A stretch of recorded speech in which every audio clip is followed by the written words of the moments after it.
Hello दोस्तों। हाल ही में Mumbai police आयुक्त ने एक पुलिस अधिकारी को बर्खास्त कर दिया है।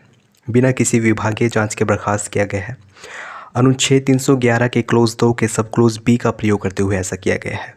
क्या कहता है अनुच्छेद 311, इसके बारे में जानेंगे। बट उससे पहले मैं आपसे एक प्रश्न पूछना चाहूँगा। प्रश्न बेहद ज़्यादा इंपॉर्टेंट है, ये परीक्षा में पूछा गया प्रश्न है निम्नलिखित में से किसके द्वारा अखिल भारतीय सेवाओं का सृजन किया जाता है। आपके ऑप्शन हैं लोकसभा, राज्यसभा, राष्ट्रपति या फिर इनमें से कोई नहीं। इसका सही जवाब आपको वीडियो के एंड में मिलेगा। तब तक आप वीडियो में बने रहें और एंजॉय कीजिए इस वीडियो को। जैसा कि मैंने बताया, मुंबई पुलिस आयुक्त ने एक पुलिस अधिकारी को अनुच्छेद 311 के क्लोज 2 के सब क्लोज बी का प्रयोग करते हुए सेवा से बर्खास्त कर दिया गया है। बर्खास्त किया गया है, हटाया नहीं गया है। हटाना और बर्खास्त करना ये दोनों अलग अलग बातें हैं, इनके बारे में भी जानेंगे। अनुच्छेद 311 बहुत ही इंपॉर्टेंट अनुच्छेद है। अनुच्छेद 311 के दो क्लोज हैं, क्लोज 1 और 2। आइए इनके बारे में जान लेते हैं। अनुच्छेद 311 का क्लोज 1 कहता है कि अखिल भारतीय सेवा या राज्य सरकार के किसी भी सरकारी कर्मचारी को अपने अधीनस्थ प्राधिकारी द्वारा बर्खास्त या हटाया नहीं जाएगा जिसने उसे नियुक्त किया है। इसका सिंपल सा मतलब ये है, अगर एक अधिकारी दूसरे अधिकारी की नियुक्ति करता है, नियुक्ति तो कर सकता है लेकिन हटा नहीं सकता। फॉर एग्जांपल, एक अधिकारी है ए ने बी की नियुक्ति की है, नियुक्ति तो कर दी लेकिन ए बी को हटा नहीं सकता। ये बात लिखी हुई है अनुच्छेद 311 के क्लोज 1 में।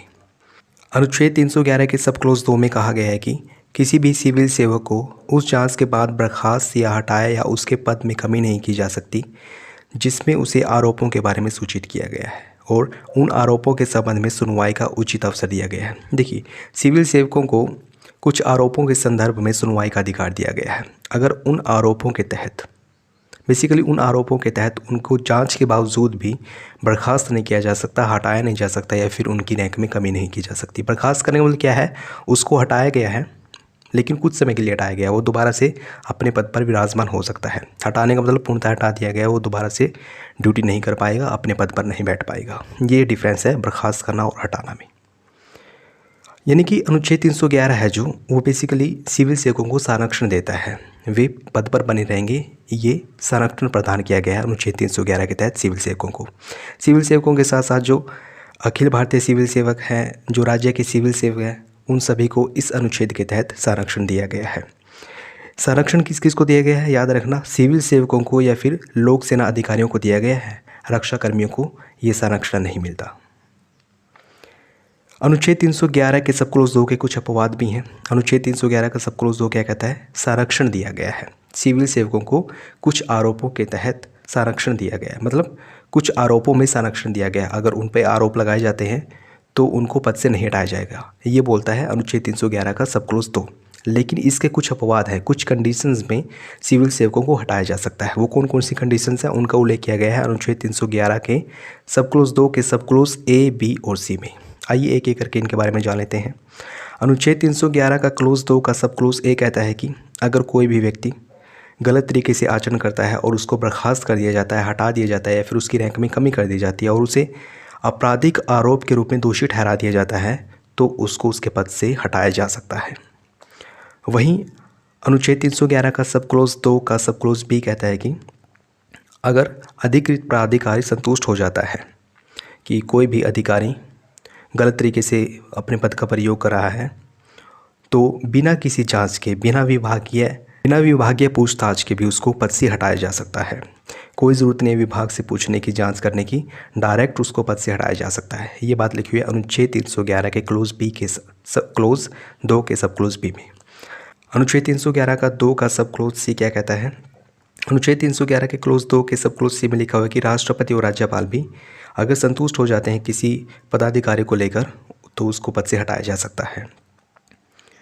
जो हटाए गए व्यक्ति हैं, क्या इनके पास कोई विकल्प है, कहीं पे जा सकते हैं, ये कहीं पे अपनी बात रख सकते हैं। देखिए, जिन व्यक्तियों को हटाया गया, बर्खास्त किया गया है या फिर उनकी रैंक में कटौती की गई है, कमी की गई है, वे व्यक्ति राज्य प्रशासनिक न्यायाधिकरण में जा सकते हैं, फिर केंद्रीय प्रशासनिक न्यायाधिकरण में जा सकते हैं, वहाँ पर अपनी बात को रख सकते हैं।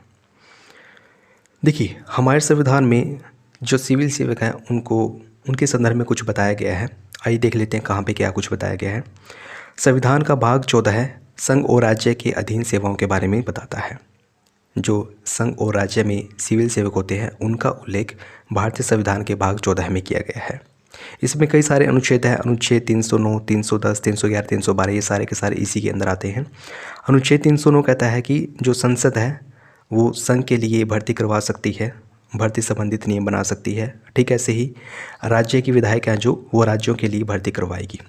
भर्ती करवाने के लिए कुछ बॉडीज़ को इस्टेब्लिश करती हैं, उन बॉडीज़ के माध्यम से भर्ती करवाई जाती है। लेकिन ये किसके अंडर होता है? केंद्र में संसद के अंडर और राज्यों में विधायिका के अंडर।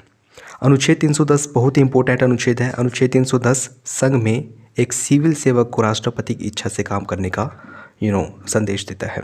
यानी कि जो केंद्र में सिविल सेवक होते हैं वो राष्ट्रपति की इच्छा से काम करते हैं। जो IAS, IPS या फिर IFS ऑफिसर्स होते हैं वो राष्ट्रपति के अधीन रहते हुए काम करते हैं। ठीक ऐसे ही राज्यों में सिविल सेवक राज्यपाल के इच्छा पर काम करते हैं। अनुच्छेद 311 के संदर्भ में मैं बता चुका हूँ, ये राष्ट्रपति और राज्यपाल की शक्ति को सीमित करता है।